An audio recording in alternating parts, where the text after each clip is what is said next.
కూర్చున్నారో అప్పుడు మేడంకి అద్భుతమైనటువంటి ఒక విజన్ రావడం జరిగింది. ఆ విజన్ ద్వారా ఈ పత్రిజీ మహిళా చైతన్యం అనేది ఎంతో అద్భుతంగా ముందుకు దూసుకొస్తుంది.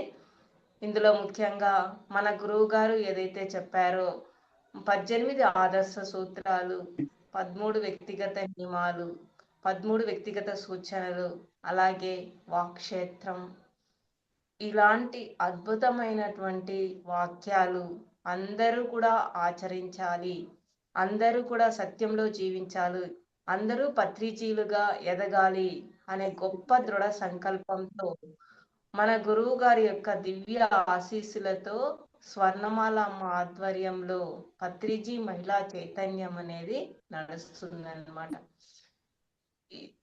ఇందులో భాగంగా ఎవరు ఏ మారుమూల ప్రాంతానికి పిలిచినా అక్కడికి పోయి 3 రోజుల వర్క్షాప్ చేయడం అనేది జరుగుతుంది. అందులో భాగంగా ఒక రోజుకి 10 గంటల సేపు ధ్యానము, తర్వాత ఆత్మ జ్ఞానము, తర్వాత ప్రాక్టికల్ మెథడ్ అనేది ప్రతిరోజు కూడా ఉంటుంది. ప్రాక్టికల్ మెథడ్లో ఒక్కొక్క రోజు ఒక్కొక్కటి ఉంటుందన్నమాట. ఒకరోజు ప్రకృతితో ఎలా అనుసంధానం అవ్వాలి, తర్వాత కర్మ ప్రక్షాళన ఎలా చేసుకోవాలి, తర్వాత ప్రతి ఒక్కరిలోనూ పత్రిజీలను మనం దర్శించవచ్చు అనే కాన్సెప్ట్స్తో అద్భుతంగా ప్రాక్టికల్ మెథడ్ అనేది అక్కడ ప్రత్యక్షంగా చేసి చూపించడం అనేది జరుగుతుందన్నమాట. ఈ విధంగా పత్రిజీ మహిళా చైతన్యం అనేది ప్రత్యక్షంగాను, తర్వాత జూమ్ ద్వారా రోజు 3 గంటల సేపు ధ్యానం అయిన తర్వాత 1 గంట సేపు సజ్జన సాంగత్యము జరుగుతుందన్నమాట. ఈ విధంగా ప్రత్యక్షంగా పరోక్షంగా మన పత్రిజీ మహిళా చైతన్యం తరపున జ్ఞానాన్ని అందిస్తూ, తర్వాత ఎవరికైతే కుటుంబ సభ్యులకు ఈ పుట్టినరోజు శుభాకాంక్షలు, పెళ్లి రోజు శుభాకాంక్షలు, ఇవన్నీ కూడా ధ్యానుల ద్వారా వాళ్ళకి విషస్ చెప్పించడం అనేది అవకాశం ఇందులో ఉందన్నమాట. ఈ విధంగా ప్రతిరోజు కూడా పత్రిజీ మహిళా చైతన్యం కార్యక్రమాలు అద్భుతంగా జరుగుతుంది. ఇదే విధంగా మన పత్రిజీ మహిళా చైతన్యం తరపున గొప్పగా సుదర్శన చక్ర యాగం అనేది రాజమండ్రి నదీ తీరాన జరుగుతుంది. ఇక్కడ 7 రోజుల పాటు సుదర్శన చక్ర యాగం అనేది జరుగుతుంది. ఇందులో ఎంతో మంది గొప్ప గొప్ప యోగులు అందరూ కూడా అక్కడికి వస్తున్నారు. కాబట్టి ప్రతి ఒక్కరు కూడా అక్కడికి వచ్చి ఆ ధ్యానంలో ఆ ఆత్మ జ్ఞానాన్ని అందుకోవడని ప్రతి ఒక్కరు కూడా పాల్గొనాలనేసి అందరికీ కూడా మనం హృదయపూర్వకంగా ఆహ్వానం పలుకుతాం friends. Okay, thank you masters. Okay, thank you madam. Start చేయండి మేడం. థ్యాంక్ యూ అండి. మరి ముందుగా జగద్గురు బ్రహ్మర్షి పితామహ పత్రి సార్కి నా ఆత్మపూర్వక ప్రణామాలు, స్వర్ణమాలమ్మకి నా ఆత్మ ప్రణామాలు, శ్రీ సదానంద యోగీశ్వరి గారికి నా ఆత్మ ప్రణామాలు, అలాగే ఈ జూమ్ సెషన్లో పాల్గొన్న మాస్టర్స్ అందరికీ కూడా నా ఆత్మపూర్వక ప్రణామాలండి. మరి ఈ జూమ్ సెషన్ స్థాపించిన శైలజ మేడం గారికి కూడా నా ఆత్మపూర్వక ప్రణామాలు. మరి మనం తులసీదళం గురించి పత్రి సారు ఏదైతే పత్రిసార్ ధ్యానానికి వచ్చిన కొత్తలో ఏదైతే తనలో ఉన్న ఆలోచన ద్వారా ఈ పుస్తకాన్ని రూపొందించారో ఆ పుస్తకంలో ప్రతి వాక్యాన్ని కూడా మనం మళ్ళీ రిపీట్ చేసుకుంటున్నాం. ఇంతకు ముందు ఎన్నోసార్లు చదివి ఉంటాం అందరం కూడాను, కానీ మళ్ళీ పత్రిసార్ ఫస్ట్ నుంచి అందించిన వాక్యాల్ని, వారు అందించిన పరమ గురువులందరినీ కూడా ఒక్కసారి మనం గుర్తు చేసుకుందామండి. అందులో భాగంగా తులసీదళంలోంచి మనం మాస్టర్స్ని కలుసుకుందామండి. అందరం ఒక్కొక్క వాక్యంలో ఒక్కొక్క సత్యాన్ని తెలుసుకుంటూ మాస్టర్స్ అందరితో కూడా కనెక్ట్ అవుదామండి. ఓకే అండి, థ్యాంక్ యూ. మరి పత్రి సారు ఎంతో మంది ఆధ్యాత్మిక శాస్త్రజ్ఞుల గురించి వివరించారు ఈ బుక్లో. మరి తులసీదళం అంటే ఏమిటి, తులసీదళ మతం అంటే ఏమిటి, ఎలా ఆవిర్భవించింది, ఏ మతం ద్వారా ఏ వర్కులు చేస్తే ఈ తులసీదళ మతం ఆవిర్భవించింది అంతా కూడా నిన్న మొన్న క్లాస్లో తెలుసుకున్నామండి. ఈ రోజు మరి ఆధ్యాత్మిక శాస్త్రజ్ఞుల గురించి తెలుసుకుందాం. ఎవరెవరంటే ఆధ్యాత్మిక శాస్త్రజ్ఞులు? మరి పత్రి సార్ అంటున్నారు, మరి ఎక్కడ మనకి క్లాస్ జరిగినా కూడా అక్కడ అద్భుతంగా మనకి ముందు మాస్టర్స్ని పత్రి సార్ ఆహ్వానిస్తారు. ఎందరో మహానుభావులు, అందరికీ వందనాలు, నా ఆత్మపూర్వక ప్రణామాలు అంటూ ఎప్పుడు వినయంతో, ఎంతో కృతజ్ఞతతో గురువులందరినీ కూడా ఆహ్వానిస్తూ ఉంటారు. మరి ఆ ఎందరో మహానుభావుల్ని మనకి పరిచయం చేస్తున్నారు. అందులో ఎందరో మహానుభావుల్లో ఫస్ట్ శివుడు. ఆ ఆ శివుడికి ఒకసారి నమస్కారం చేసుకుందాము. శివుడు, హెర్మిస్, కృష్ణుడు, మహావతార్ బాబాజీ గారు, మహావీరుడు, బుద్ధుడు, లావోట్సు, Zoroaster, Jesus, Mani, Muhammad, Milarepa, Guru Nanak, Seth, Don Juan, Lobsang Rampa, Osho Rajneesh గారు, ఇలా ఇంకా ఎందరో ఎందరో విశ్వవిఖ్యాతిగాంచిన వాళ్ళు, మరి అంతగా ఎవ్వరికి తెలియని వాళ్ళు కూడా అందరికీ నా హృదయపూర్వక వందనాలు అని చెప్తున్నారు. అందరూ మహాయోగులే, అందరూ గొప్ప గొప్ప ఆధ్యాత్మిక శాస్త్రజ్ఞులే. అంటే అక్కడ అందరూ గొప్పవారే. ఒక ఆధ్యాత్మిక శాస్త్రజ్ఞులు అంటే ఆత్మ గురించి సత్యాన్ని తెలుసుకున్న వాళ్ళు, ఆత్మతో మదనం చేసి, అంతరాత్మతో మదనం చేసి, పూర్ణాత్మతో కనెక్ట్ అయ్యి, ఆ పూర్ణాత్మ అందించిన జ్ఞానాన్ని ఈ విశ్వానికి అందించిన వారే ఈ ఆధ్యాత్మిక శాస్త్రజ్ఞులు. అందరూ స్పిరిచువల్ సైంటిస్టులే. మనం కూడా పైవారిలా ఎదగాలి, పైవారిలా తయారవ్వాలి, ప్రతి ఒక్కరూ గురువులుగా తయారవ్వాలి అని మనకి పత్రి సారు ప్రతి ఒక్క మాటలో కూడా మనల్ని ఒక మెట్టు పైకి ఎదగనిస్తున్నారనమాట, పైకి తీసుకెళ్తున్నారు ఆయన వాక్కుల ద్వారా. అలాగే అందరూ కూడా తప్పనిసరిగా ప్రప్రథమంగా నేర్చుకోవలసిన శాస్త్రం ఏమిటంటే ఆధ్యాత్మిక శాస్త్రం. మరి ఆధ్యాత్మిక శాస్త్రం అంటే స్పిరిచువల్ సైన్స్. ఈ స్పిరిచువల్ అంటే స్పిరిట్ అంటే ఆత్మ, ఆత్మ గురించి తెలుసుకునే శాస్త్రం. మరి అంటే జీవిత సత్యాల గురించి చెప్పే శాస్త్రం. అన్నిటికీ మూలం ఆధ్యాత్మిక శాస్త్రం. ఆధ్యాత్మిక శాస్త్రం అందరికీ తప్పనిసరిగా ఉండాలి. మరి మిగిలిన శాస్త్రాలు, కళలు, విద్యలు అన్నీ కూడా ముఖ్యమే. అయితే ఇవన్నీ కూడా ఆధ్యాత్మిక జ్ఞానం తరువాతే సంపాదించుకోవాల్సినవి. అంటే ఇక్కడ అన్ని విద్యలు కూడా ముఖ్యమే. విద్య, మిగిలిన శాస్త్రాలు అంటే మనం ఆధ్యాత్మిక శాస్త్రం సైన్స్ అంటున్నాము. మరి మిగతావి కూడా సోషల్ సైన్స్, తెలుగు, హిందీ ఇవన్నీ కూడా ఈ శాస్త్రాలన్నీ ముఖ్యమే. కానీ అవన్నీ కళలు ముఖ్యమే, విద్య ముఖ్యమే. కానీ ఆధ్యాత్మిక శాస్త్రం తెలుసుకున్న తర్వాత ఇవన్నీ కూడా మనకి అవసరం అవుతాయంటండి. ఎప్పుడైతే ఆధ్యాత్మిక శాస్త్రంలో, ఆధ్యాత్మికతలో అడుగుపెట్టామో అంటే మనం ఏమిటి తెలుసుకుంటాము, మన ఆత్మ ఏమిటి, మనం ఈ భూమి మీదకి ఎందుకు వచ్చామో తెలుసుకుంటాము, మన జన్మ యొక్క స్థితులు తెలుసుకుని మనం చేయవలసిన పనులు చేస్తూ, చేరవలసిన గమ్యం చేస్తూ మనం మనం అనుకున్న లక్ష్యం నెరవేర్చుకోగలుగుతాం. అలా ఆధ్యాత్మిక శాస్త్ర విభాగాలు, అందులో 4 విభాగాలు ఉన్నాయంటండి. ఆధ్యాత్మిక శాస్త్రంలో 4 విభాగాలు ఉన్నాయంట అందులో కూడా. మరి ఆ 4 విభాగాలు ఏమిటంటే ధ్యానం అంటే మెడిటేషను, దివ్య జ్ఞాన ప్రకాశం ఎన్లైట్మెంట్. దివ్య జ్ఞాన ప్రకాశం అంటే మనం ధ్యానం చేసే కొలది మనలో జరిగిన మార్పుల ద్వారా మనలో వచ్చే దివ్య జ్ఞాన ప్రకాశం అంటే ధ్యానం ద్వారా వచ్చే అంకురించే జ్ఞానం ద్వారా మనలో ప్రకాశం అవుతుంది. అంటే జ్ఞానం విస్తరించబడుతుంది, అది ఎన్లైట్మెంట్.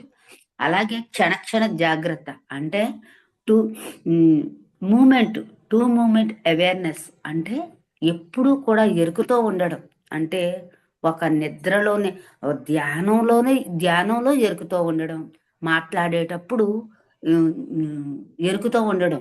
మాట్లాడేటప్పుడు ఏమనుకుంటున్నామంటే మేము ఇంత ధ్యానం చేసాము, ఇంత వర్కులు చేస్తున్నాము, ఎవరిని ఏదైనా అనేసి అంటే ఒక ఏంటంటే ఒక అధికారంతో మాట్లాడుతున్నారు పిరమిడ్ మాస్టర్స్ కూడా. ఎలా అంటే నేను ఇంత అధికారంతో చేస్తున్నాను కదా, నా కింద వాళ్ళు. ఎవ్వరు ఇక్కడ తక్కువ కాదు, ఎవ్వరూ ఎక్కువ కాదు. అందరూ సమానులే. సమానత్వం, సమానత్వం, ఏకత్వం, ఏకత్వం, ఐకమత్యం, ఐకమత్యం అంటూనే వేరు చేస్తున్నారు అక్కడ.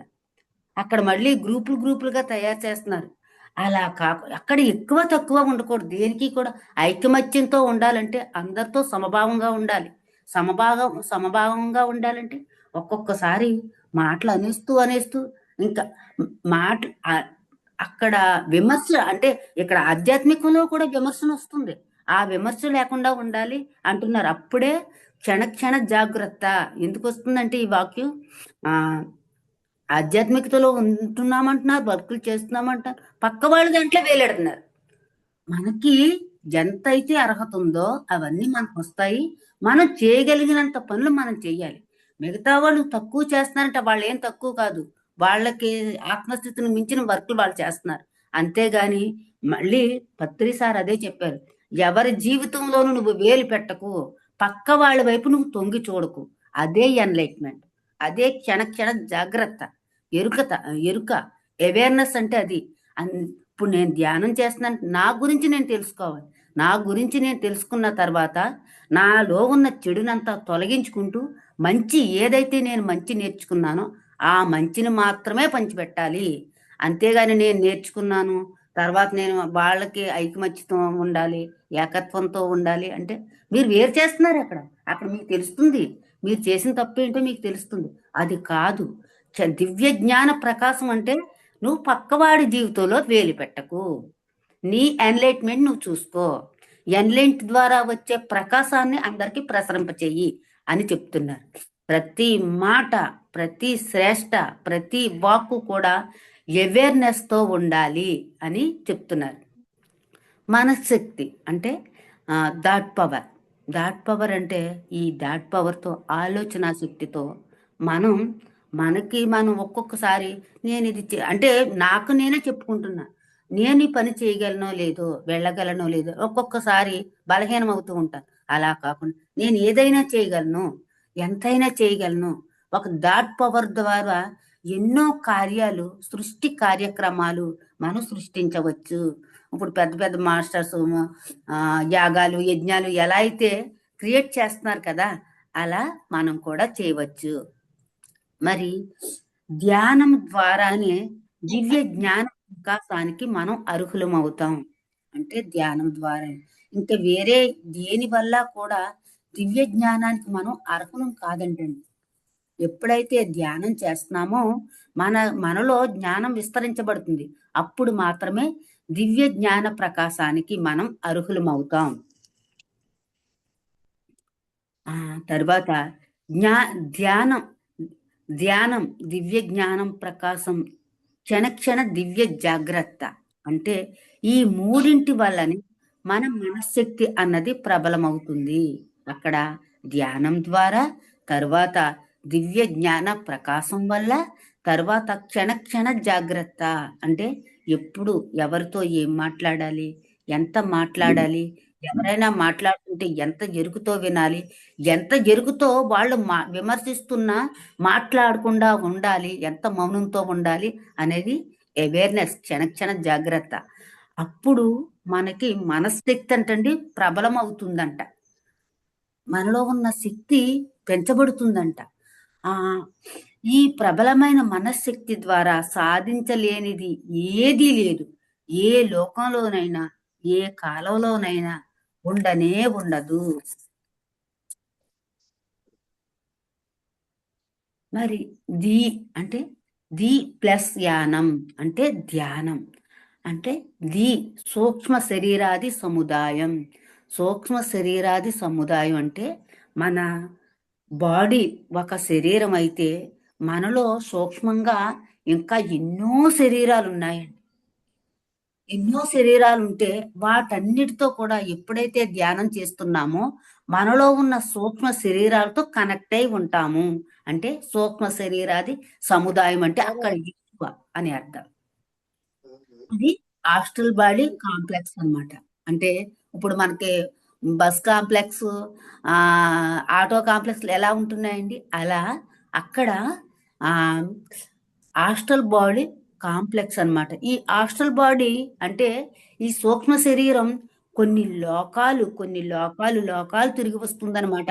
అవన్నీ కూడా అక్కడ కొన్ని లోకాలు మనం ఇక్కడే ఉన్నాము. మనలో ఉన్న ఆత్మ, స్పిరిట్, సూక్ష్మ శరీరం ఎన్నో లోకాలు అక్కడికి వెళ్ళి అక్కడ ఎంతో మంది మాస్టర్స్ నుంచి అద్భుతమైన జ్ఞానం స్వీకరించి అవి మళ్ళీ మన ఈ విశ్వానికి, ఈ లోకంలో అప్లై చేయడానికి ఎంతో ఎంతో కృషి చేస్తుందన్నమాట మన ఆత్మ.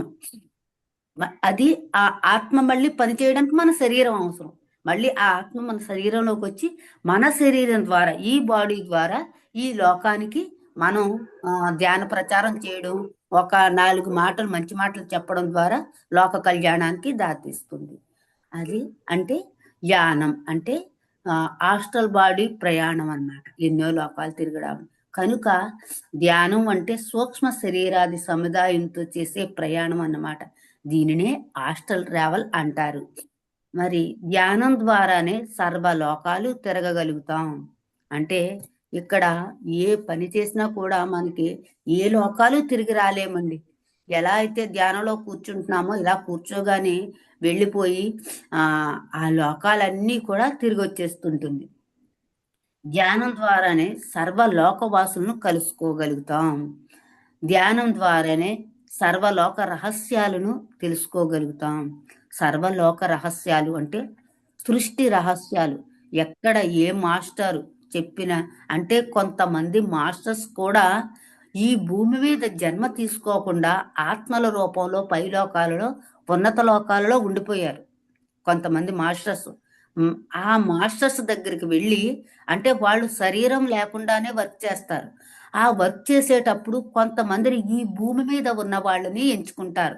అలా భూమి మీద ఎంచుకున్న వారిలో చెప్పానండి నిన్న క్లాస్లో, జేన్ రాబర్ట్ అనే ఆవిడను మనకి సేత్ మాస్టర్ యొక్క జ్ఞానాన్ని అందివ్వడానికి ఊర్ధ్వలోక పూర్ణాత్మ ఇలా వారి భార్యాభర్తలు ఇద్దరిని ఎంచుకుని వారిలో ఈ పూర్ణాత్మ, ఈ సేత్ మాస్టర్ గారు ఎంటర్ అయ్యి మనకి లోక కళ్యాణానికి, విశ్వ కళ్యాణానికి అవసరమయ్యే మెసేజ్లను, జ్ఞానాన్ని అంతటినీ కూడా ఇది సేత్ మాస్టర్ గారు అందించారు. అలాగే అలా కొన్ని పూర్ణాత్మలు ఊర్ధ్వలోకాల్లో ఉంటాయన్నమాట. ఎప్పుడైతే మనం ధ్యానం చేస్తున్నామో ఆ పూర్ణాత్మల దగ్గరికి మనం వెళ్ళి వారి యొక్క జ్ఞానాన్ని స్వీకరించి మనం తీసుకుని ఈ భూమి మీద, ఈ లోకానికి అందిస్తామన్నమాట. అందించగలుగుతాం ధ్యానం చేయడం ద్వారా. అలా ధ్యానం ద్వారానే సర్వలోక ఆనందాలు పొందగలుగుతాం. అంటే సర్వలోక ఆనందాలు అంటే కొన్ని లోకాలు ఉంటాయండి. మరి ఏంటి చూడండి, సినిమాల్లో చూస్తూ ఉంటాము. యక్షలోకము, కిన్నెర లోకము, గంధర్వ లోకాలు, ఇవన్నీ కూడా ఎంతో అద్భుతమైన ఫల పుష్పాలతో, వృక్షాలతో, సెలయేరులతో ఎంతో అందంగా ఉంటాయంటండి. అవి ఈ భూలోకంలో లేనివి కూడా అక్కడ ఉంటాయి. అవన్నీ కూడా మనం చూడగలుగుతామంట. అలాగే మరి దివ్య జ్ఞాన ప్రకాశం లో భాగంగా మళ్ళీ మనం ఏమిటి, మనం ఎవరం, ఎక్కడి నుంచి వచ్చాం, ఎక్కడికి పోతున్నాం, ఎందుకోసం పుట్టాం, చనిపోయిన తర్వాత ఏమవుతుంది, అసలు సంఘటనలు ఎలా జరుగుతాయి, ఈ జనన మరణ చక్ర పరమార్థం ఏమిటి, దైవం అంటే ఏమిటి, ఈ అద్భుత సృష్టి క్రమం ఎలా సాగుతుంది, ఈ అద్భుత సృష్టి క్రమం అంతా ఎలా సాగుతుంది, ఇలాంటి ప్రశ్నలన్నింటికీ కూడా పరిపూర్ణమైన సమాధానాలు స్వానుభవంతో తెలుసుకుని, అంటే ఇలా ఎన్ని ప్రశ్నలు వచ్చినా కూడా ఎవరో గురువు ద్వారా కాదు, ఎప్పుడైతే ధ్యానం చేస్తున్నామో మనలో ఉన్న అంతరాత్మ ప్రబోధాలు మనకి వినిపిస్తాయి. మన అంతరాత్మ చెప్తుంది మనం ఎవరు అంటే, ఎక్కడి నుంచి వచ్చామంటే మనం దివ్య జ్ఞాన స్వరూపులం, దివి నుంచి భువికి దిగి వచ్చిన దేవతలు. మనం ఇక్కడ దిగజారి వెళ్ళడానికి వెళ్ళలేదు. ఇక్కడికి వచ్చి నేర్చుకుని, పాఠాలు నేర్చుకుని, ఎంతో అనుభవ జ్ఞానాన్ని తీసుకుని పైలోకాలకు వెళ్ళడానికి సిద్ధంగా ఉన్నాము. అలా ఇవన్నీ కూడా ఎలా వస్తాయి అంటే మన స్వానుభవం ద్వారా, మనం ధ్యానం చేయడం ద్వారా, మన అనుభవం ద్వారా మనం తెలుసుకుంటాము. అలా అనుగుణంగా జీవించడమే దివ్య జ్ఞాన ప్రకాశం కలిగి ఉండడం అంటే. ఇలా ఎప్పుడైతే మనకి అంతర్ప్రబోధాలు వినిపిస్తున్నాయో అక్కడ వచ్చిన ప్రతి వాక్కు కూడా సత్యమైనది, నిత్యమైనది, శాశ్వతమైనది. అవి మనకి అంతరాత్మ ప్రబోధాలు వినడం అంటే మన స్వానుభవంతో పొందడం అన్నమాట. ఇలా ధ్యానం ద్వారా ప్రత్యక్షంగా మరి ధ్యానులు అనుభవాలు వినడం ద్వారా కూడా ఎన్లైట్మెంట్ అవుతామంటండి. అంటే ధ్యానం చేయడం ద్వారా ప్రత్యక్షంగా ఎన్లైట్మెంట్ అవుతాము. మరి ధ్యాన అనుభవాలు ఎవరైనా ఇతరుల ధ్యాన అనుభవాలు వినడం ద్వారా కూడా మనం ఎన్లైట్మెంట్ అవుతామంట. ధ్యానుల పుస్తకాలు చదవడం ద్వారా కూడా పరోక్షంగా ఎన్లైట్మెంట్ అవుతాము. అందరికీ పరిపూర్ణ దివ్య జ్ఞాన ప్రకాశం అనతి కాలంలోనే కలుగుతుంది. ముఖ్యమైన ముఖ్యమైన పాయింట్ ఏంటంటే మనం ఎప్పుడైతే ధ్యానంలో కూర్చున్నామో మన స్వానుభవంగా సొంతంగా మనం అనుభవ జ్ఞానం పొందుతాము. అది అక్కడ దివ్య జ్ఞాన ప్రకాశం వెంటనే తొందరలో అతి తొందరలో కలుగుతుందంట. అలాగే క్షణ జాగ్రత్త అవేర్నెస్ ఇందాక చెప్పుకున్నాం కదా, క్షణ జాగ్రత్త గురించి ఎంత వాక్యంగా ఉందో చూడండి. క్షణ జాగ్రత్త ధ్యానం అనేది ధ్యానం ద్వారా మాత్రమే క్షణం కూడా మనం జాగ్రత్తతో ఉంటామంటండి. ఇప్పుడు దివ్య జ్ఞాన ప్రకాశం ద్వారానే మనకు లభ్యమయ్యే స్థితి. అంటే ఎప్పుడైతే ధ్యానంలో కూర్చున్నామో అక్కడ 10 నిమిషాలు కాదండి, గంటలు ధ్యానం చేస్తే మనలో ఎంత మార్పు వస్తుందండి. ఎవరైనా ఏదైనా అన్నా సరే మనం మౌనంగా వింటున్నాం అంతే, నవ్వుతూ వింటున్నాం. ఓకే అంటున్నారంటే వాళ్ళకి థ్యాంక్స్ చెప్పుకుంటున్నాం కదా, ఎవరు ఏమన్నా కూడా. అలా మౌనంతో ఉండటం, ఎరుకుతో ఉండడం ధ్యానం ద్వారా మాత్రమే. మరి ఇంతకు ముందు అయితే ఎవరైనా ఏదైనా అంటే వాళ్ళకి సమాధానం ఇచ్చేవాళ్ళం. ఇప్పుడు సమాధానం ఇవ్వట్లేదు కదా, ఇవ్వట్లేదు, మౌనంగా చూస్తున్నాం. అక్కడ ఎరుక. ఒకవేళ సమాధానం ఇచ్చేయమంటే ఒక ఎరుకతో అక్కడ ఏం మాట్లాడాలో, ఎంత మాట్లాడాలో అంతే అంతే మాట్లాడుతున్నాం. అది ధ్యానం ద్వారా మాత్రమే, దివ్య జ్ఞాన ప్రకాశం ద్వారా మాత్రమే మనకు లభ్యమయ్యే స్థితి అంటండి. అలాగే ఈ స్థితిలో సదా మెలకువతో ఉండడం జరుగుతూ ఉంటుంది. ఈ స్థితిలో సదా మెలకువతో ఉండడం జరుగుతుంది. నిజమే అండి. ఎలా అంటే ఇప్పుడు ఆ, తెల్లవారుజామున 3 గంటలకు మ్యూజిక్ పెట్టాలి అంటే మా అబ్బాయి నేను 2:30కి లేచిపోయేవాడు. 2:30కి లేచి మళ్ళీ ఎప్పుడైపోతుందా అని అలా చూస్తూ 5 నిమిషాలు తక్కువ 3కి మ్యూజిక్ పెట్టేవాడు. మళ్ళీ మా అబ్బాయిని పడుకోమని నేను ఆ మ్యూజిక్ వస్తుంటే మళ్ళీ ఎప్పుడైతే మధ్యలో ఆగిపోతుందో అని అలా ఎరుకుతో అక్కడ ధ్యానంలో కూర్చున్నా కూడా కళ్ళు తెరుస్తూ అలా చూసుకుంటూ ఉండేదాన్ని. అంటే అక్కడ మనకి ధ్యానం ముఖ్యం కాదు, అక్కడ ఎరుకుతో ఉండడం ముఖ్యం. మనకి ఒక బాధ్యత అప్పచెప్పినప్పుడు ఎరుకుతో ఉండాలి. అలా ఒక్కొక్కసారి మధ్యలో ఆగిపోతూ ఉండేదండి మా మ్యూజిక్. ఎలా అంటే నెట్ ప్రాబ్లం వల్ల. మళ్ళీ ఆ నెట్ వచ్చిన తర్వాత మళ్ళీ ఆన్ చేయడం, మళ్ళీ కూర్చోవడం, అలా 6 వరకు అలా మ్యూజిక్ పెట్టడం, మళ్ళీ 6 గంటల నుంచి యాంకరింగ్ చేయడం. అంటే 6 ఎప్పుడవుతుందో మళ్ళీ ఒక 5 నిమిషాలు కూడా ఎక్కువ అవ్వకూడదు. 6 కంపల్సరీ 10 నిమిషాలు తక్కువ మనం మెడిటేషన్లోంచి పావు తక్కువ 6కి లేచిపోవాలి. లేదా 5:30 కన్నా లేచిపోయి ఎప్పుడు సమయం అవుతుందా, ఎవరు మాట్లాడుతున్నారా వాళ్ళని మ్యూట్లో పెట్టుకోవడం.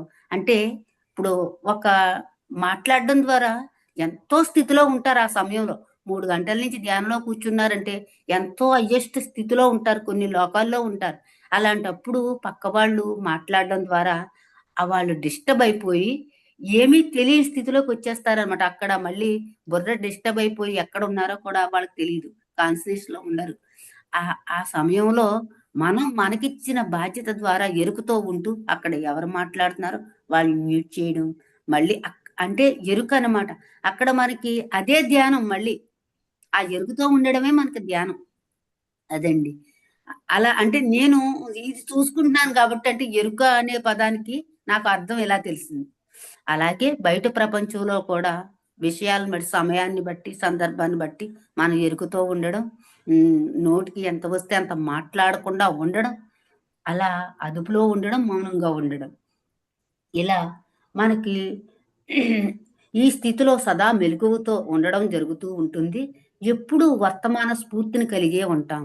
అంటే భూతకాలంలో ఎన్నో అనర్థాలు జరిగినాయి, ఎన్నో ఎన్నో అవమానాలు, ఎన్నో గొడవలు, ఎన్నో ఎన్నో సమస్యలు, చిక్కులు, అవమానాలు ఎన్నో పడ్డాం. కానీ అవన్నిటినీ మర్చిపోయి మళ్ళీ వారితోటే స్నేహంగా ఉంటూ మళ్ళీ అంటే అక్కడ మనం స్నేహం ఒక్కటే కోరుకుంటున్నాం, ఇంకేమీ లేదు.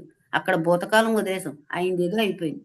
ఇక్కడ మళ్ళీ భూతకాలంలో కూడా వెళ్ళట్లేదు. అంటే ఇప్పుడు ఏం జరుగుతుందో అది కూడా లేకుండా ఇప్పుడు వర్తమానంలో ఉన్నాం. ఇప్పుడు మనం చేసే పని ఏమిటి, మనం ఎక్కడ ఉన్నాం, ఏం మాట్లాడుతున్నాం, ఎంతవరకు చేయగలుగుతున్నాం, ఈ వర్తమానంలో మనం చేసే చిన్న పని కూడా ఎంతో సంతోషంగా ఆనందంగా చేయడం, స్వీకరించడం. అది భూత భవిష్యత్ కాలాల ఛాయలు వర్తమానం మీద ప్రణాళికాబద్ధంగా కావాలంటేనే పడతాయి, అనుకుంటేనే ఉంటాయి, అంతే.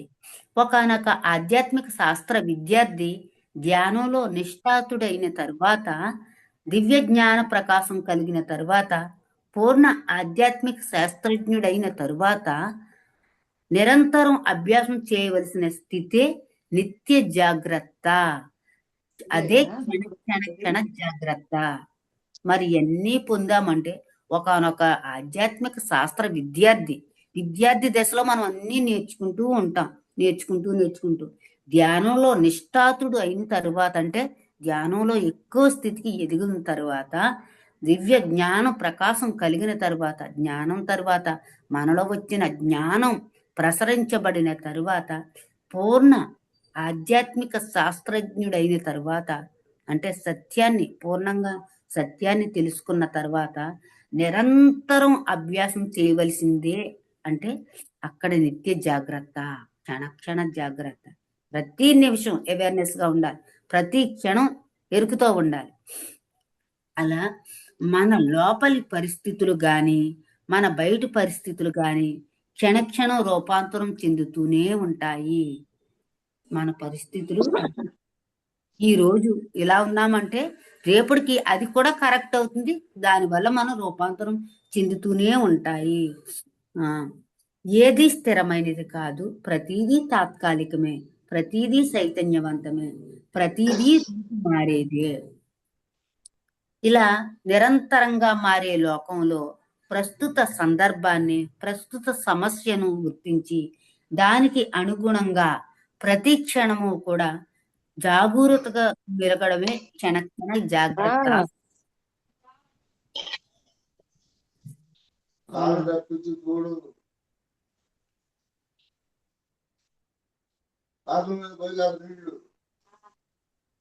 మేడం కో-హోస్ట్ ఇవ్వరా మేడం? ఇస్తున్నాను, కో-హోస్ట్ కదా.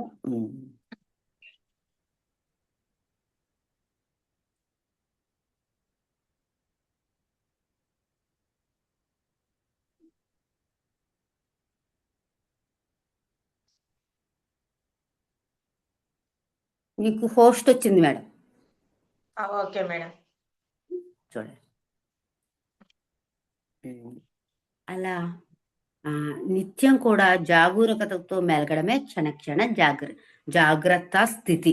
ఆ స్థితిలో ఉండడమే. చూడండి, మరి పెద్ద పెద్ద మాస్టర్స్ మనకి పత్రి సార్ చూడండి, ఎక్కడ అంత జనంలో కూడా ప్రతి ఒక్కరిని కూడా ఎరుకతో చూడడం, కళ్ళతో చూస్తారు. ఆయన ఎవరితో మాట్లాడరు, ఎక్కువ మాట్లాడరు. ఎంత జనమున్నా కూడా ఎంత మౌన స్థితిలో ఉంటారు. అలా ఒక చూపు ద్వారా కొన్ని ప్రశ్నలకు ఆన్సర్లు వచ్చేస్తాయి మనందరికీ కూడా. అక్కడ స్టేజ్ మీద క్లాసు చెప్తున్నారంటే ఒక 1 అవర్, ఒక అర్ధగంట కానీ క్లాస్ చెప్పారంటే అక్కడ ఉన్న కొన్ని లక్షల మందికి సమాధానాలు వచ్చేస్తుంటాయి అందరికీ కూడా. అంటే అంత జాగ్రత్తగా, అంత ఎరుకుతో మాట్లాడతారు, అంత ఎరుకుతో పనిచేస్తారు ఆయన. నిజంగా మరి అంత గొప్ప మాస్టర్కి ఒకసారి గట్టిగా క్లాప్స్ అండి. పత్రి సార్ చూసి మనం ఎలా నడవాలో, ఎలా మాట్లాడాలో, ఎలా వినాలో అంత బాగా నేర్చుకోవచ్చండి. అంత ఎరుకుతో ఉంటారు. అంత ఎరుకుతో ఉన్న వాళ్ళనే ఆయన క్షణ జాగ్రత్త గురించి ఎంత వివరంగా చెప్పారు. మరి మనం ఆచరిస్తేనే కదని తెలుస్తాయి. మన అనుభవం ద్వారా స్వానుభవం ద్వారా వచ్చిన మాటలంటండి ఇవన్నీ కూడా. పత్రి సార్కి వచ్చిన ప్రతి వాక్యాన్ని కూడా పుస్తక రూపంలో పెట్టేశారు ఆయన. మరి అలా మనశ్శక్తి, మన దగ్గర ఉన్నది మనశ్శక్తి. మన దగ్గర ఉన్న శక్తి అనంతం అంటండి. అంటే మనకు తెలీదు. మనం మానవ మాత్రం మనం ఏం చేయగలము? ఎలా జరిగితే అలా జరుగుతుందని ఒక్కొక్కసారి అనుకుంటూ ఉంటాం. కానీ మనలో ఉన్న శక్తిని తెలుసుకుని దానిని సదా ఉపయోగించుకోవాలి. మన జీవితంలో మనం ఏది అనుకుంటే అది జరిగి తీరాలి.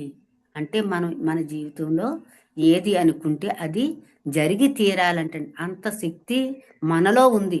మనం తెలుసుకుంటే, మనలో ఉన్న శక్తిని మనం తెలుసుకుంటే. లేదంటే మనలో ఉన్న శక్తి తెలీదు. మనం బలహీనం అనుకుంటాం ఎప్పుడూ కూడా. మనలో అనంతమైన శక్తి దాగి ఉంది. సుశిక్షితం అయిన మనస్సుకు, అచంచలమైన మనస్సుకు, బుద్ధిపూర్ణమైన మనస్సుకు ప్రపంచంలో ఎదురే లేదు. అంటే మన మనస్సును కూడా అదుపులో పెట్టుకోగలిగే శక్తి మనలో ఉందంట. ఆ మనసును అదుపులో పెట్టుకుని మనం ఏదైతే కోరుకుంటున్నామో అది సంపాదించుకునే శక్తి మనలో ఉంది. మనశ్శక్తి అన్నది ధ్యానం ద్వారానే, మళ్ళీ ఇక్కడ కూడా క్షణ జాగృత కూడా ధ్యానం ద్వారానే మనకి అంకురిస్తుంది. అలాగే మనశ్శక్తి అన్నది కూడా ధ్యానం ద్వారానే, దివ్య జ్ఞాన ప్రకాశం ద్వారానే, మరి క్షణ జాగ్రత్త స్థితి ద్వారానే తప్ప మరే పద్ధతిలోనూ ఉత్పత్తి కాజాలదు. మరో విధంగా అది ప్రబలం కాజాలదు. మరి ఇక్కడ పరిణితి చెందిన పూర్ణాత్మలు అంటే ఓవర్ సెల్స్, అంటే సహ సృష్టికర్తలు, కో క్రియేటర్స్. అంటే పరిణితి చెందిన పూర్ణాత్మలు అంటే Patri sir, Sai Baba, Jesus, Seth master, Ramtha master, మరి శ్రీకృష్ణ పరమాత్మ, వీరందరూ కూడా ఓవర్ సెల్స్. అంటే కొన్ని ఆత్మలను, అంటే కొన్ని జీవాత్మలను సృష్టించగల మహాత్ములు అన్నమాట. మరి మనము కూడా ప్రబలమైన తమ మనశ్శక్తి ద్వారానే నూతన అంశాల సృష్టి, మరి ప్రత్యేక లోకాల సృష్టి చేస్తూ ఉంటారు. అంటే ప్రబలమైన వారి మనశ్శక్తి ద్వారా ద్వారా నూతన అంశాలను, అంటే మనం జీవాత్మాలుగా జన్మించామంటే ఆ పూర్ణాత్మల అంశాల ద్వారా మనం సృష్టించబడ్డాం, సృష్టి చేయబడ్డాం కొన్ని అంశాత్మ. మనం కూడా అదే మరి కొన్ని లోకాలను సృష్టి చేస్తున్నారంట వాళ్ళు. ఎప్పటికప్పుడు వాళ్ళ మనశ్శక్తి ద్వారా కొన్ని లోకాలను సృష్టి చేయగలుగుతున్నారు. మరి ఆ లోకాలను సృష్టి చేయగల శక్తి చూడండి, మన పత్రిసారిని చూసాం. ధ్యానం ఆయన నేర్చుకుని గురువు గారి దగ్గర ఉన్న జ్ఞానాన్ని అంతటిని స్వీకరించి ఆయన ఎన్నో సంవత్సరాలు వెయిట్ చేసి పత్రిసారి ఎప్పుడైతే తయారై ఉన్నారో వారు ఆ తయారయ్యేంత వరకు ఒక హోటల్లో చిన్న గదిలో నిరీక్షణ చేసి ఎప్పుడైతే పత్రిసారు ఆయనకి దొరికారో, ఒక 1981లో ఆయనకు పరిచయం అయిన తర్వాత 83వ సంవత్సరం వరకు ఆయన గత జన్మల నుంచి నేర్చుకున్న జ్ఞానాన్ని అంతటిని కొన్ని వందల సంవత్సరాలంటండి శ్రీ సదానంద యోగి గారికి అప్పుడు ఆ 100 సంవత్సరాల నుంచి నేర్చుకున్న జ్ఞానం అంతా కూడా పత్రిసారికి అందించారు. ఆ అందించిన జ్ఞానాన్ని మన పత్రిసారు ఆయన నూతన సృష్టి ఎలా చేశారు? ధ్యాన జగత్, పిరమిడ్ జగత్, శాకాహార జగత్, ఆయన ద్వారా, ఆయన మనశక్తి ద్వారా సృష్టి జరిగినాయి మనకవి. లేదంటే అప్పటి వరకు ధ్యాన జగత్ అనేది లేదు, పిరమిడ్ జగత్ అనేది లేదు. పిరమిడ్లు ఎక్కడో ఈజిప్టులో ఉన్నాయి, కానీ అవి ఆ ఏవో వాళ్ళ మమ్మీలు అంటే ఇలా పెట్టేవి, ఆత్మల్ని అక్కడ పెట్టేవి అని అనుకునేవారంట మన చిన్నప్పుడు. కానీ ఎప్పుడైతే పత్రిసారు పిరమిడ్ ధ్యానం యొక్క విశిష్టత తెలుసుకుని, పిరమిడ్ యొక్క విశిష్టత తెలుసుకుని, శాకాహారుల గురించి విశిష్టత తెలుసుకుని ఆయనంతా కూడా అక్కడ సృష్టి చేశారు. పిరమిడ్ జగత్, ధ్యాన జగత్, శాకాహార జగత్. మరి ఆయనలోంచి వచ్చినవన్నీ కూడా మరి ఈ లోకం అంతే కదండి. మరి పిరమిడ్ అంటే ఒక పిరమిడ్ లోకం అయిపోయింది ఇప్పుడు. కొన్ని లక్షల పిరమిడ్లు మనకి ఈ భూమి మీద అవతరించాయి. ఇప్పుడు పిరమిడ్ లోకాన్ని మనకి ఇంత అద్భుతమైన లోకాన్ని సృష్టించారు.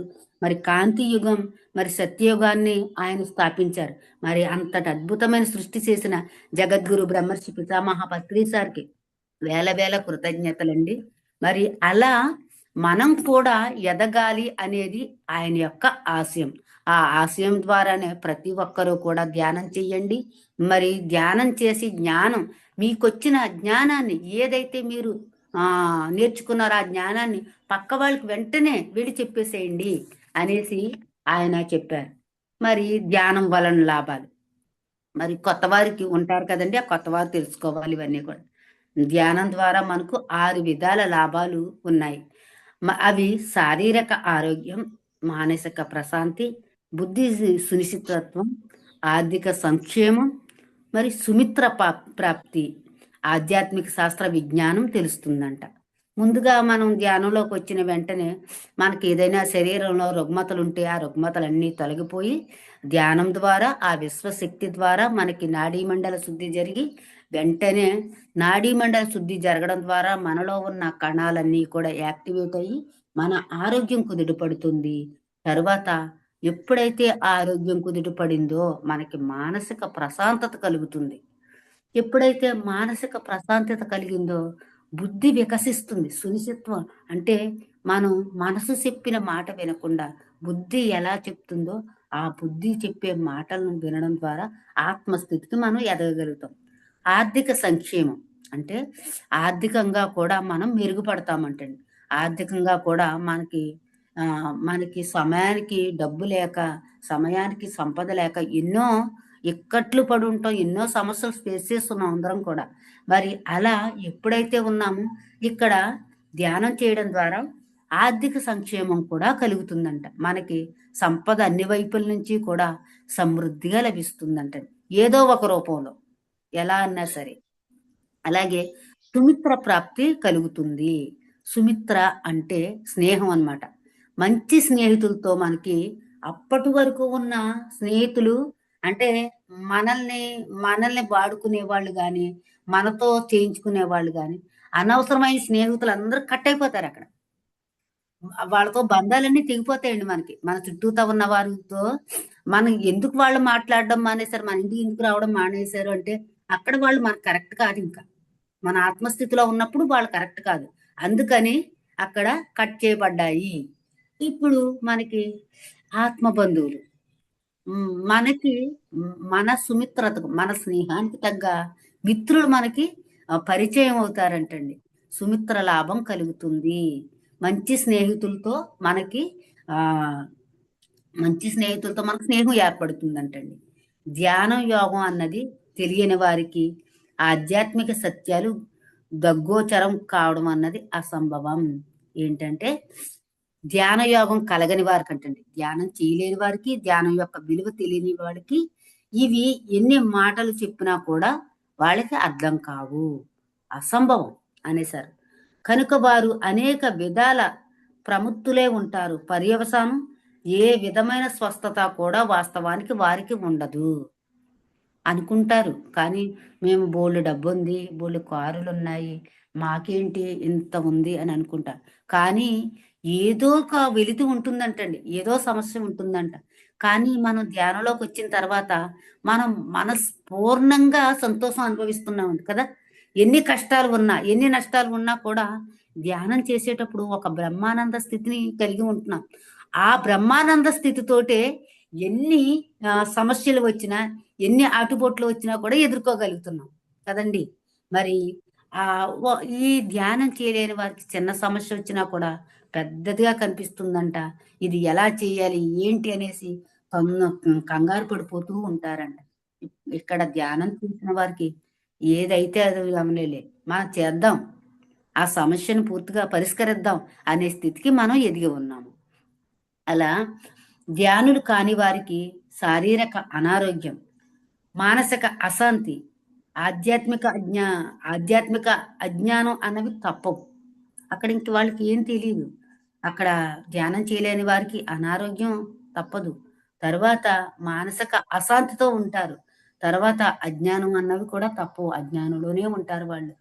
జ్ఞానులు కాని వారికి సుమిత్ర శూన్యత అంటే మంచి స్నేహితులు కూడా అక్కడ ఉండరు. అంటే మాట్లాడుకుంటారు, ఎంతో మంది ఉంటారు. కానీ మనల్ని ఆ ఇప్పుడు స్నేహితులు ఎప్పుడు తెలుస్తారు అంటే మంచి స్నేహితులు అనేది మనం ఎప్పుడైనా కష్టకాలంలో ఉన్నప్పుడు మనల్ని అందరూ వదిలేసి వెళ్ళిపోతారు. మన బంధువులు, చుట్టాలు, బంధువులు, మన చుట్టూతో ఉన్న ఆత్మ జ్ఞానులు కూడా. ఆ వదిలివేసినప్పుడు మళ్ళీ ఎవరైతే మన జీవితంలో అడుగు పెడతారో, వాళ్ళు ఒక్క మాట ద్వారా మనకి కొంచెం ధైర్యం చెప్తారో, వాళ్ళు ఇచ్చిన ఒక్క రూపాయి ద్వారా అక్కడ రూపాయి కూడా కాదు, ఒక మాట సహాయం చేస్తారో, వాళ్ళే అసలైన స్నేహితులు. మనం కష్టంలో ఉన్న వాళ్ళే అసలైన స్నేహితులు. అలా మేము ఎన్నో అనుభవాలు పొందామండి. హ్మ్. నా అనుకున్న సొంత వాళ్ళు, బంధువులు, చుట్టాలు మరి స్నేహితులు అందరూ కూడా దూరమైపోయారు. ఒక కష్టకాలం వచ్చేటప్పుడు. ఆ కష్టకాలంలో ఏమీ ఎవ్వరూ తెలియని చోటకి వెళ్ళి, ఆ చుట్టుపక్కల ఉన్న వారికి ధ్యానం చెప్పి, ఆ చుట్టుపక్కల వారితో స్నేహంగా ఉన్నప్పుడు, వారి నుంచి మాకు సహకారం లభించిందండి. అసలు తెలియని వాళ్ళు. మరి నా అసలైన ఫ్రెండ్సు, స్నేహితులు మమ్మల్ని ఈ స్థితిలో నిలబెట్టిన వారు గ్రేట్ మాస్టర్స్ అండి వాళ్ళు. ఒక ప్రిన్సిపల్ మేడం గారు, ఆయన ఆయుర్వేద డాక్టర్ గారు. పక్కా బ్రాహ్మిన్స్ వాళ్ళు. ఎప్పుడు ఎవ్వరితో మాట్లాడరు. అలాంటిది మా ఇంటికొచ్చి అంటే మేము ధ్యానం చేయడం, తెల్లవారుజామున ధ్యానం చేసుకోవడం, ఫ్లూట్ మ్యూజిక్ పెట్టి ధ్యానం చేసుకోవడం, అలా మరి మా అబ్బాయి కూర్చొని చదువుకోవడం, అవన్నీ చూసి, అమ్మా మీరెక్కడి నుంచొచ్చారు? ఏం చేస్తున్నారని తెలుసుకోవడానికి మా ఇంటికి వచ్చి, మా కష్టాలను తెలుసుకుని, మాకొక ధైర్యాన్ని ఇచ్చేవారు. ఒక్క మాట ద్వారా వాళ్ళసలు ఎవ్వరింటికి వెళ్ళరు, ఎవరితో మాట్లాడరు. అలాంటిది ఆ భార్యాభర్తలు నాకు నిజంగా పార్వతీ పరమేశ్వరులనే నేను భావించానండి. ఆ పక్కనే ఉంటూ మేము ఎంతో ఆత్మీయత పొందాము. అలాగే మరి నేను ఒక క్యాన్సర్‌తో ఎంతో అనుభవం ఫేస్ చేశాను. ఆ క్యాన్సర్‌లోంచి బయటకొచ్చాను. ఆ అనుభవం ద్వారా నేను బయటకొచ్చిన సందర్భాన్ని బట్టి చూస్తే, ఇంతకీ నేనక్కడికి ఎందుకెళ్ళాను? నేను వెళ్ళిన తర్వాత అంటే కార్యకారణ సంబంధాలండి. అక్కడికి వెళ్ళిన తర్వాత మాకు తెలియని ప్రదేశం. అక్కడికి వెళ్ళిన తర్వాత ఒక 6 నెలలకి ఆ మేడం గారు ఎంత మంచావిడండి ఆవిడ. పెద్ద మేడం గారు. ప్రిన్సిపల్ అనే విషయం పక్కవాళ్ళు చెప్తే గాని ఆవిడ ప్రిన్సిపల్ మేడం గారు రిటైర్ అయిన పెద్ద మేడం గారనిగా నాకు తెలీదు.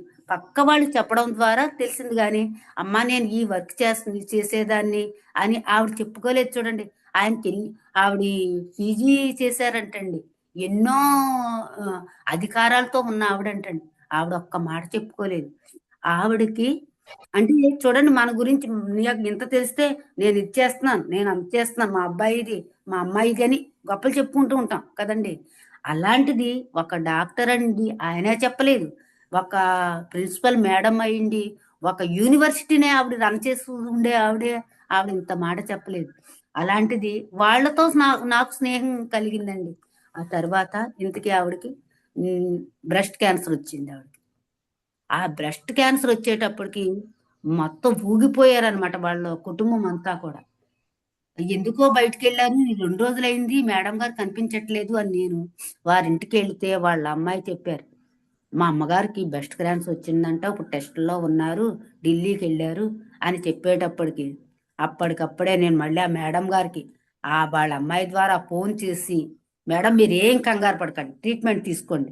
నాకు కూడా అలాగే వచ్చింది. నేను అందులోంచి రికవర్ అయ్యాను. ఎలా రికవర్ అయింది అన్నది నేను మీకు చెప్తాను. మీరు ధైర్యంగా ఉండండి. మీరు ట్రీట్మెంట్ తీసుకోండని. నేను ధైర్యం చెప్పేటప్పటికి ఆవిడ అప్పటి వరకు కూడా వారు భార్యాభర్తలిద్దరూ ఎంతో ఏడ్చేసారంటండి. అసలు 2 రోజుల నుంచి బెంగ పెట్టేసుకుని, ఇంకా అన్నం తినకుండా ఎలాంటి స్థితిలోకి వెళ్ళిపోయారంటే, చాలా మానసికంగా బాధపడ్డారంటండి. ఎప్పుడైతే ఇలా చెప్పామో, చెప్పిన తరువాత వెంటనే కూడా వాళ్ళకి ధైర్యం వచ్చిందంట. ధైర్యం వచ్చి ట్రీట్మెంట్ అంతా తీసుకుని, మళ్ళీ నాకు ఫోను చేసి, "అమ్మా ఎలా ఉన్నారు? ఏంటి అసలు ఏం చేయాలి? ఎలా ట్రీట్మెంట్ తీసుకోవాలి? ఎంత ట్రీట్మెంట్ తీసుకోవాలి?" అంటే ఎవరి అనారోగ్యాన్ని బట్టి వాళ్ళు తీసుకోవాలి. కానీ ఈ ధ్యానం ద్వారా అంటే ఇక్కడ నాకు వచ్చింది అంటే నేను ఎంతో మందికి వాళ్ళని రికవర్ అయ్యే స్టేజ్కి తీసుకురాగలిగే శక్తి మనలో ఉంది. అందుకని అక్కడ కార్యకారణ సంబంధం కలిగింది. అలా ఆవిడ ఆపరేషన్ చేయించుకున్నారు, కిమోథెరపీ చేయించుకున్నారు, రేడియేషన్ చేసుకున్నారు. కానీ ఇప్పుడు ఆవిడ చక్కగా ఉన్నారు. ఆవిడకెళ్ళి ప్రతిరోజు వెళ్ళి ధైర్యం చెప్పి వస్తూ ఉండేదాన్ని అనమాట. అలా మనకి మంచి స్నేహితులు దొరుకుతారనమాట. అనవసరమైన వాళ్ళందరూ కూడా దూరం అయిపోయి. అలా అంటే ఇది మన జీవితంలో అంటే అనుభవపూర్వకంగా చెప్పాలండి మనం. పుస్తకంలో ఉన్నది పుస్తకంతో చెప్పేయడం కాకుండా అనుభవపూర్వకంగా మనకు తెలిసిన విషయాలివి. అది అంటే ఆహ్, ధ్యానులు కాని వారికి శూన్యత అంటే ఉండరు. అంటే సంఘంలో మంచి స్నేహితులు లేకపోవడం అన్నది ఉంటుంది. తరువాత ధ్యానులు కాని వారికి ఆధ్యాత్మిక అజ్ఞానం అంటే మనం ఎవరమో, ఎందుకు జీవిస్తున్నామో అన్నది బొత్తిగా తెలియకపోవడం అన్నది తప్పదు. మరి ఇంకో కొన్ని మరి మౌలిక ఆధ్యాత్మిక సత్యాలు. సృష్టిలో కోటానుకోట్ల లోకాలు ఉన్నాయి. మనకు ఎన్నో దేహాలు ఉన్నాయి. చూడండి, సృష్టిలో కోటానుకోట్ల లోకాలున్నాయి. మనకి ఎన్నో దేహాలున్నాయంటండి మనకి తెలియకుండా. మూల చైతన్యం నుంచి వర్షంలో ఆత్మల సృష్టి ఎప్పుడూ జరుగుతూనే ఉంటుంది. అలా జరుగుతూనే ఉంటుంది కూడా. పూర్ణాత్మలు అంటే పరిణితి చెందిన ఆత్మలు. కు పరిణితి చెందిన ఆత్మలు కూడా తమలోంచి నూతన అంశాలను సృష్టిస్తూ ఉండడం జరుగుతూ ఉంటుంది. మూల చైతన్య ఆత్మలు కానీ, పూర్ణాత్మల నుంచి వచ్చిన అంశాత్మలు గాని, అన్నీ రకరకాల అనుభవాలను జనన మరణ చక్రంలో కానీ, దాని బయట గాని విధిగా సంపాదించుకోవాలి. శైశైవ ఆత్మలు అన్నీ విధిగా పరిణామ క్రమంలో పూర్ణ పరిణితి చెందాల్సిందే. శైశైవ ఆత్మలు అంటే చిన్న పిల్లలు.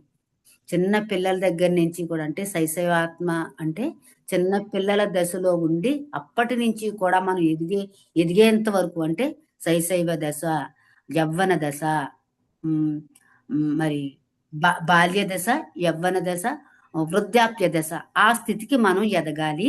అంటే ఆత్మ జ్ఞానంలో అని చెప్తున్నారనమాట. ఆత్మలకు ఎప్పుడు పూర్తి ఇచ్ఛా స్వేచ్ఛ ఉంటుంది.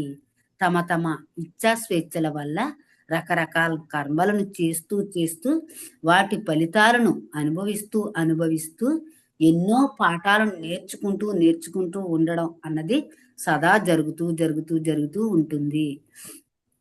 ఇటువంటి సత్యాలు ఇంకా ఎన్నో ఉన్నాయి. అన్నీ ఎప్పటికప్పుడు ఎక్కడికక్కడ తెలుసుకుంటూ ఉండాలి. మరి మనకి అంటే ఇటువంటి సత్యాలు ధ్యానం చేసే వారికి మాత్రమే తెలుసుకుంటాము. మరి ఎప్పటికప్పుడు ఎక్కడికక్కడ తెలుసుకుంటూ ఉండాలి. మరి పత్రి సార్ ఇచ్చిన వాక్కులండి ఇవన్నీ కూడా పత్రి సార్ మనకి అందించిన సత్యాలు ఇవన్నీ కూడా మరి మనకి తెలిసినంత వరకు ఈ సత్యాల్ని మనం ఆచరిద్దామండి. మరి ఈ సత్యంలో మనం జీవిస్తూ ఎంతో మందికి ఈ సత్యాన్ని అందించడానికి మనం సిద్ధంగా ఉందాము. మనం కూడా ఆధ్యాత్మిక శాస్త్రజ్ఞులు, సైంటిస్టులు అవుదాం. థ్యాంక్ యూ అండి. మరి ఇంత మంచి నాకు అవకాశాన్ని అందించిన మాస్టర్స్కి అందరికీ కూడా పత్రిజీ మహిళా చైతన్యం టీము మెంబర్స్ అందరికీ కూడా నా హృదయపూర్వక నమస్కారములండి. Thank you very much. Thank you madam. ఎంతో గొప్పగా ఈరోజు తులసి దళంలో ఉన్నటువంటి ఆ బుక్ చదవాలంటే కూడా ఒక అర్హత అనేది ఉండాలి మేడం. వినాలంటేనూ అదృష్టం ఉండాలి, అర్హత ఉండాలి, రెండు ఉండాలి. వినే వాళ్ళకి, చెప్పే వాళ్ళకి. ఆ తులసి దళం పట్టుకున్నారంటే ఈరోజు మనం ఏదో ఒక ఎనర్జీని పట్టుకున్నట్టు అనమాట. మన గురువు గారు అలాంటిది ఎంతో జ్ఞానాన్ని, పుస్తకాలు కూడా మనకు అందించేశారనమాట. ఎంతో అద్భుతంగా అందులో ఉన్నటువంటి వాక్యాలను చాలా గొప్పగా చెప్పారు. ధ్యానం గురించి, ఎన్లైటన్మెంట్ గురించి, ఆ దివ్య జ్ఞాన ప్రకాశం. మనం అదే మీరు చెప్పారు కదా, మీ అనుభవంతో ఒకరిని మార్చగలిగినాను అనేసి. అదే అక్కడ మనం నేర్చుకోవాల్సిందనమాట. మీరు ఎలాగైతే సాధన చేసి అనుభవాన్ని పొందారో ఆ ఆనందాన్ని ఆ మేడంకి పంచారనమాట. అదే మనం చాలా గొప్పగా ఆ మేడంలో ఆ మార్పు అనేది మీరు కళ్ళరా చూడడం జరిగింది. అదే అదే అన్నమాట మనకు అసలైనటువంటి ఆనందం. ఇంకేమి మనమేమి వాళ్ళకు సంపదనో, డబ్బులో ఇలాంటిది ఏమి మనం ఇవ్వాల్సిన అక్కరలేదన్నమాట. ఆ క్షణానికి ఆమెకి ఆ ఓదార్పు, ఆ జ్ఞానాన్ని పంచారో అదే అసలైనటువంటి మూమెంట్ అన్నమాట. చాలా గొప్పగా చెప్పారు మేడం. చాలా అద్భుతంగా ఉంది.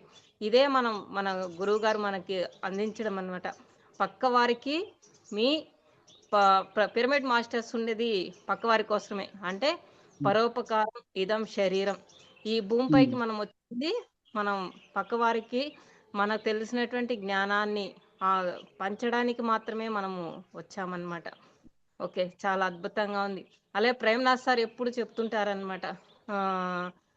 అదేంది దివి నుంచి దిగి వచ్చిన దివ్యాత్మ స్వరూపులారా ఎదిగి వెళ్ళండి, దిగజారి వెళ్ళ ఎదిగి వెళ్ళండి అంటారు. అలా మనం మూల చైతన్యం నుంచి వచ్చినాం. ఆ దివ్యత్వపు లక్షణాలతో మనము ఎదిగి వెళ్ళడానికే మనం ప్రయత్నం చేస్తూ ఉండాలి మేడం ఎప్పుడు కూడా. అది చాలా చాలా చాలా బాగుంది మేడం. ఈరోజు తులసి దళం మనం తెలుసుకుంటున్నామంటే మనలో మార్పు అనేది మనం చూసుకోవాలన్నమాట. ఇదే మనం ఆచరించవలసింది కూడా.